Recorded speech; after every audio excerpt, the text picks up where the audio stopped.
Hello folks, welcome to Legacy IAS Academy. In this video, we will be discussing how to prepare for current affairs for your polity for 2026. Understanding? See, first and foremost, let me explain one thing to you. People have this assumption. Okay, now I have read current affairs of a particular magazine. Then the same questions I expected from there.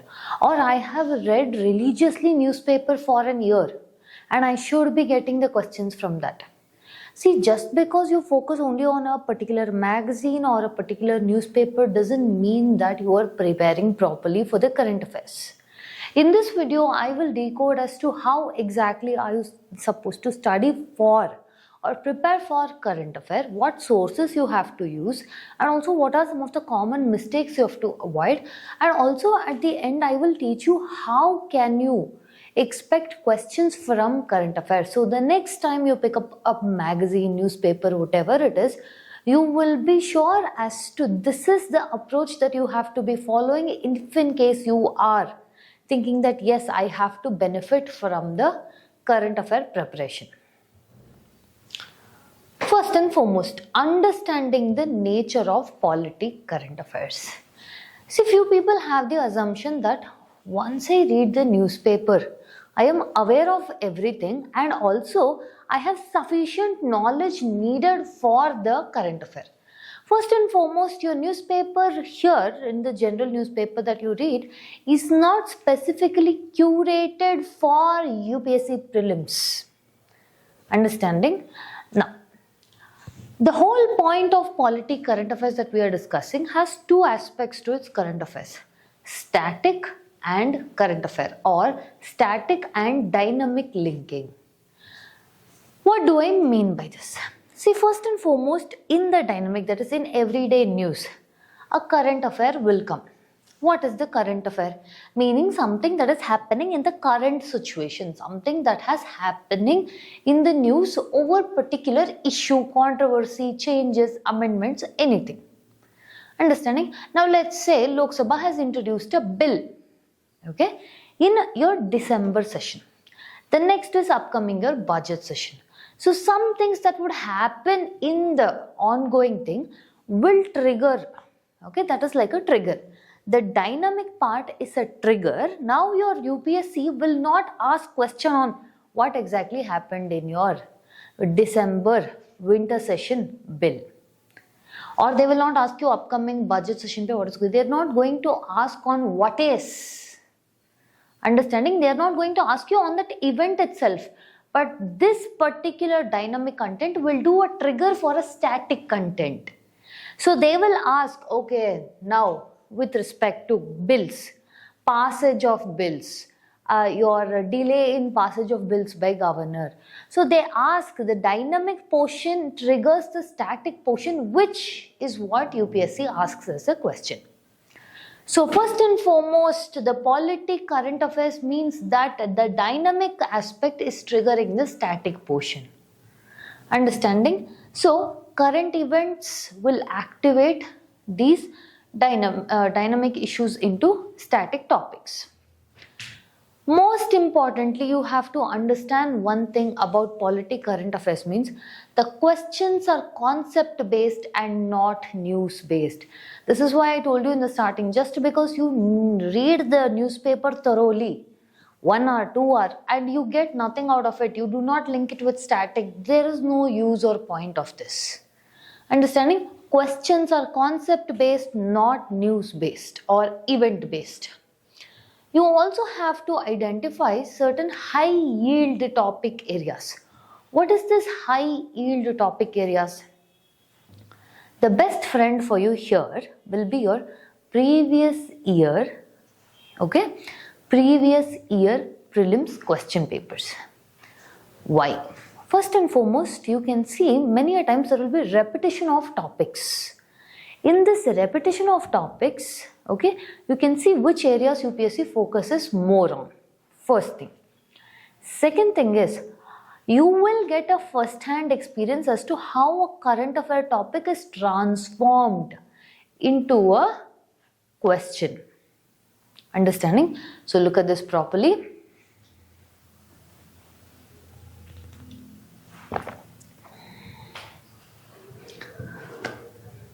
Now let's say constitutions amendments, some new constitution has new constitutional amendment has been made. What is that amendment? What does it do?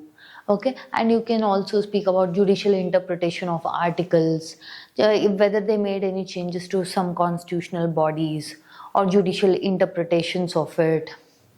Another important topic, some of these are more like we can say the focus areas largely. Next will be your Supreme Court and High Court judgments. Again here, do not worry about the case itself. Understanding? Ignore executive and legislature. Something with respect to your president's power, governor CM conflicts, that is your governor executive conflict, money bill controversies, ordinance making power, parliamentary privileges. Understanding? These are all some of the topics which has been in importance. Next is with respect to constitutional and statutory bodies regarding your appointments, power, function, independence, okay, and election commission reforms, electoral bonds, anti-defection, disqualification of MP, MLAs. Okay, what will be the sources to follow? First will be your newspaper. You can either pick Express or Hindu. Next is monthly magazine of your choice. You can also substitute it with institutes compilation. We provide one. You can also take your Yojana, Kurukshetra, supplement with these two.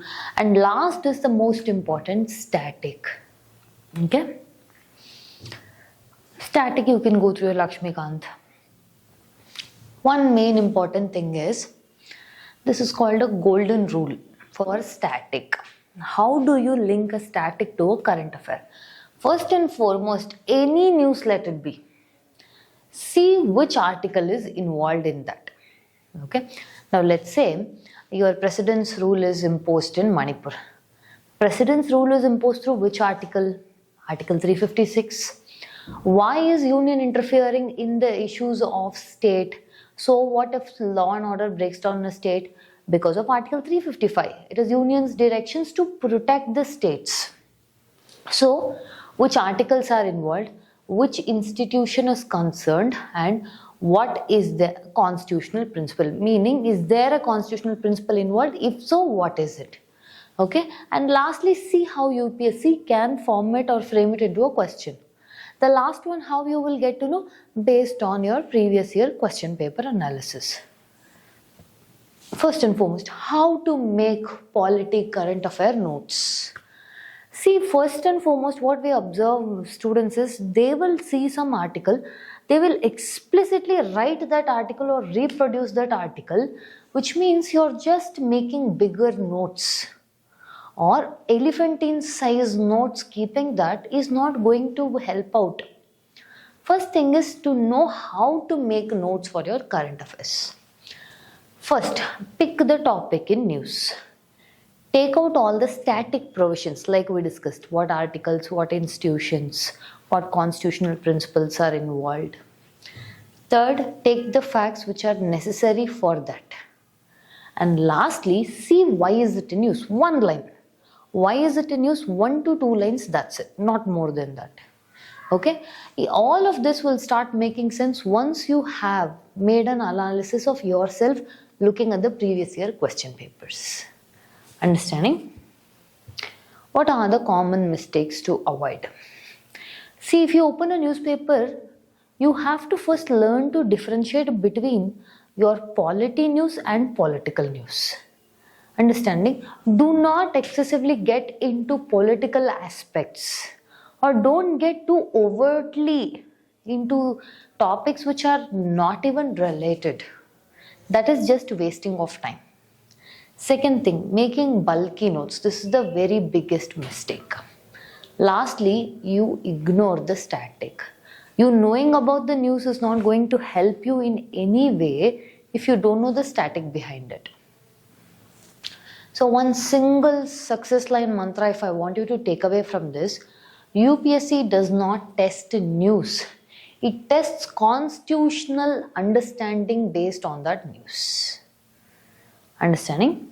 So what is the final prelims takeaway? If a topic is given and you know why the topic is asked, what are the static positions behind it, then you will not fail a current affair question on polity. Have a look at this.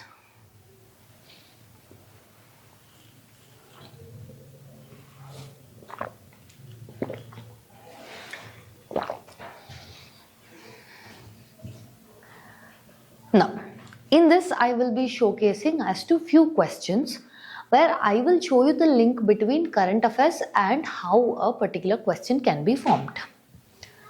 First instance or first case study, let's call it, is the governor versus state government conflict. What exactly happened here? Many state governments were more of telling that this governor is purposefully not letting the state legislative assembly do its work. How? By constantly delaying the bills. This meant that you have to bring into consideration about what is the constitutional provision involved in this, what is the article of a governor involved to give assent to the bill, reservation of bill, or in governor's case he has few options with regarding to a bill. What are those? He can give his assent, withhold the assent, return the assent, or return the bill, or he can reserve the bill for the president. Yes, so is there any constitutionally mentioned time limit on this? And you can also see the constitutional provision is the advice of COM binding on the governor? Okay, so the usage of discretionary power, to what extent is it valid with regarding to a governor? All these provisions you have to see. So according to the first rule, articles, which articles are involved? Article 163, where your governor will act according to the aid and advice of Council of Ministers, and Article 200, governor's position with regarding to the bills. Look into this.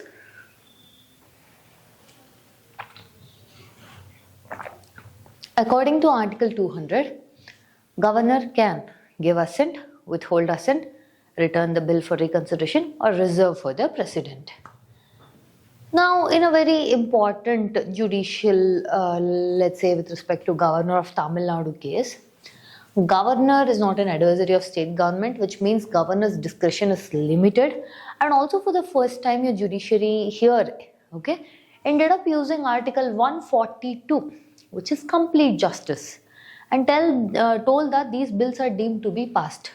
So this is probably first time in the history where bills have been passed without your governor's assent. Why? Because there was a lot of delay seen. So these articles should come into your mind. And the backdrop of this should come into your mind. We are speaking strictly from prelims perspective. Okay? So the key facts should be in your mind. Let's say a possible question on this topic. With reference to governor's power under Article 200, consider the following statement. The governor can return a money bill to the state legislature. No, a governor cannot return a money bill. The governor can reserve a bill for the president's consideration. Yes, he can. The governor is bound by the aid and advice of Council of Ministers in all matters.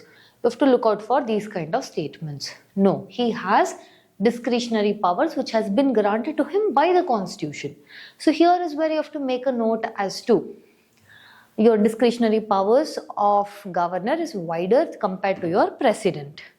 So this is wrong. Correct answer is 2 only.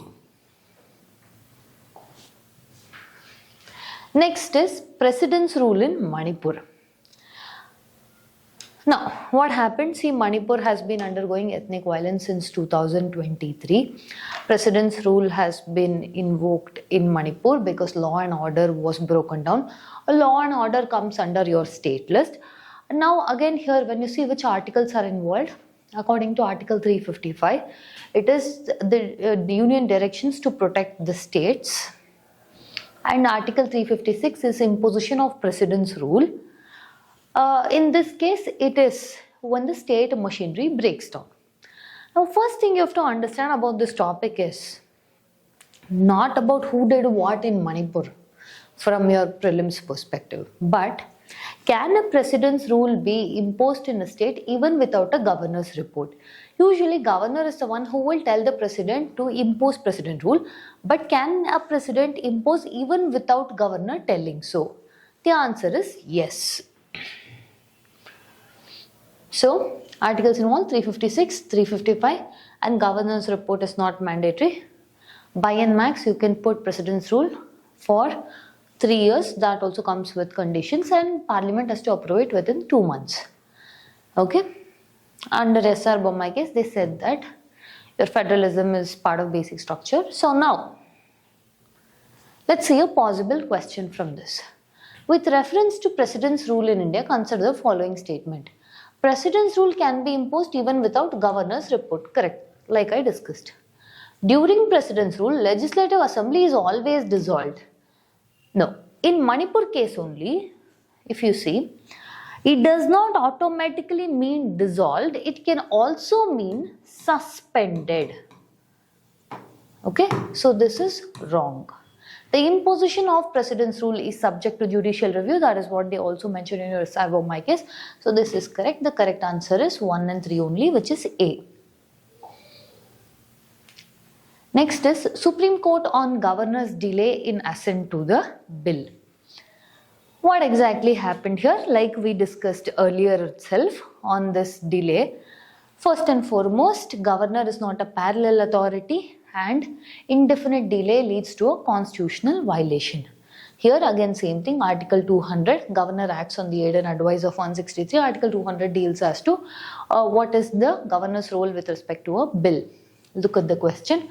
With reference to Article 200 of the Constitution, consider the following statements. The governor may reserve a state bill for President's consideration. Yes, he may reserve it.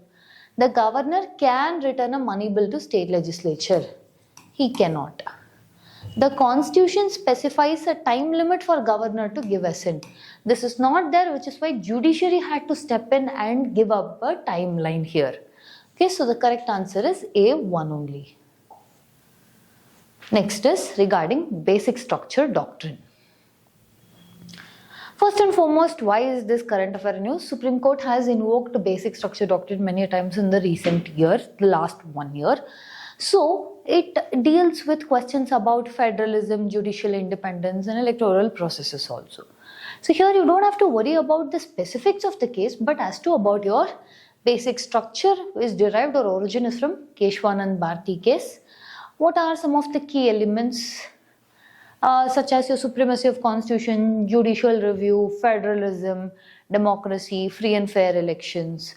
According to basic structure, parliament is also holding, that is your judiciary is also holding that parliament can amend the constitution but not destroy its let's say core components. Okay, have a look at this.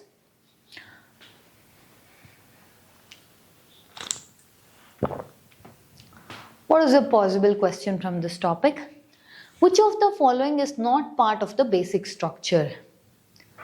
Judicial review, federalism, parliamentary sovereignty, supremacy of constitution. Your parliamentary sovereignty is not part of your judicial review or your, parliamentary sovereignty is not part of your basic structure. Let's see one more question from this. With reference to basic structure doctrine, consider the following statements. It limits Parliament's amending power, correct? It is expressly mentioned in Article 368, explicitly mentioned in Article 368. No, it is not mentioned anywhere in the Constitution. Judicial review forms a part of it, correct? So correct answer is 1 and 3 only. Next topic. The role of a speaker and money bill controversy. First and foremost, renewed concerns over certification of money bill. Supreme Court has held that, see, first and foremost, speaker certification is mandatory, okay, for a money bill. That is very much known. But this does not mean that they are immune from judicial review. If there is a gross violation or your aspect of the principles are ignored, then judicial review is applicable.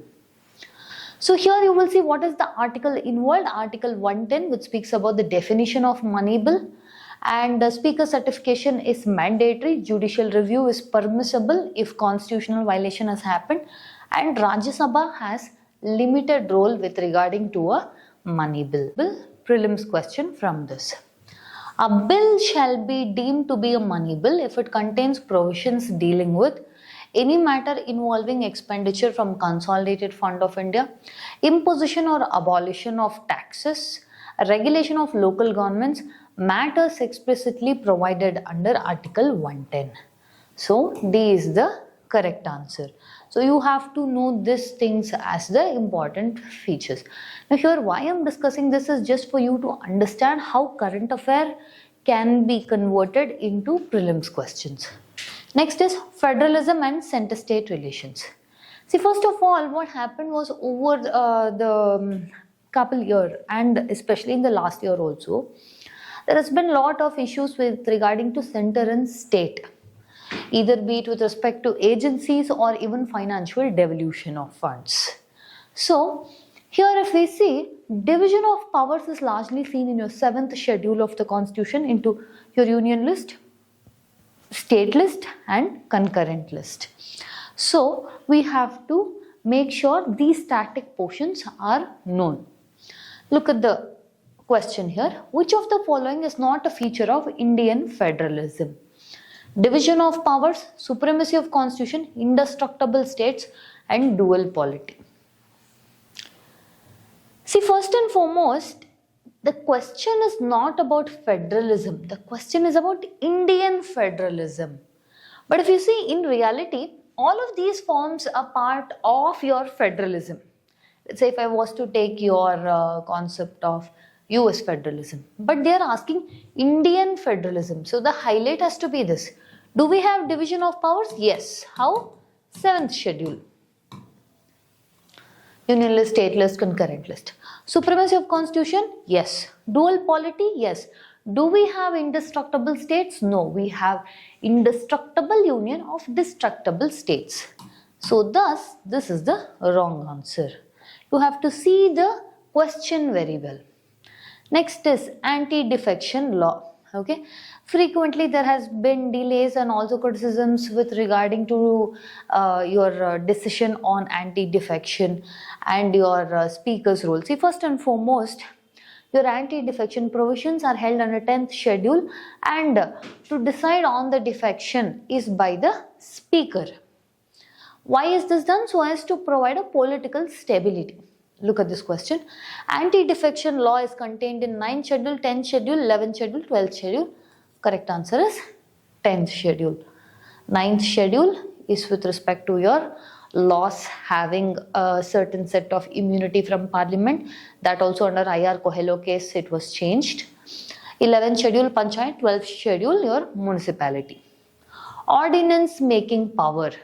See, recently they have held that re-promulgating the same ordinance over and over again is also not correct. First thing. Second thing is, even while let's say a house is, when both the houses are present, parliament is present, except or trying to surpass or bypass legislature is also not correct. What is an ordinance? It is a temporary law made by your executive, in this case the president. Ordinance making power, again articles involved. 1, 2, 3, President's ordinance passing power. 2, 1, 3, Governance ordinance passing power. Continuous re-promulgation is considered unconstitutional. We'll see a question. With reference to ordinances, India considers the following statements. Ordinance have the same force as an act of parliament. Correct. Ordinance can be promulgated when parliament is in session. No, when one or both the houses are not in session. Re-promulgation of ordinance is constitutionally permitted. No, it should not. So the correct option is A, 1 only. Okay, we'll see one more possible topic.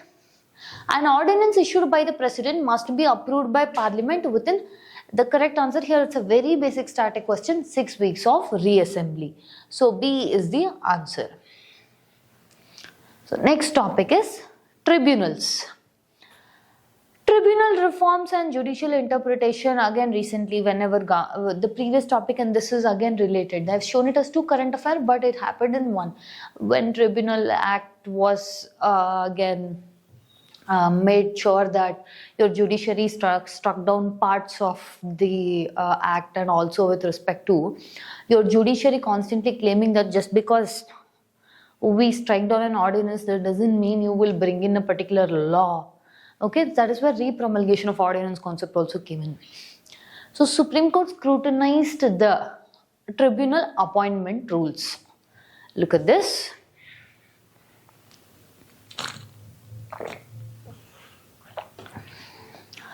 The articles involved are Article 323A for administrative tribunals, Article 323B for non-administrative or other tribunals. So the questions: Tribunal India derived the constitutional basis from 124, 136, 323A, 323B. This is 323 and 323B, very static. One last topic: right to privacy and state surveillance. See, from Justice Puttaswamy case, it is held that right to privacy is part of the constitution. It is a part of fundamental right. All state has to bring in any conditions, then it has to make sure it satisfies legality, necessity and proportionality. So under Justice Puttaswamy case, it has been held that right to privacy forms and comes under your Article 21 of fundamental right. I'll see a question. The right to privacy in India is protected under Article 19, 20, 21, 22. Correct answer is Article 21. So you saw all the questions. So this is how you link current affair to your static and prepare accordingly your notes as well as your preparation. Now, if you like our content, subscribe to our channel, hit the like button, share it along with your friends. Thank you.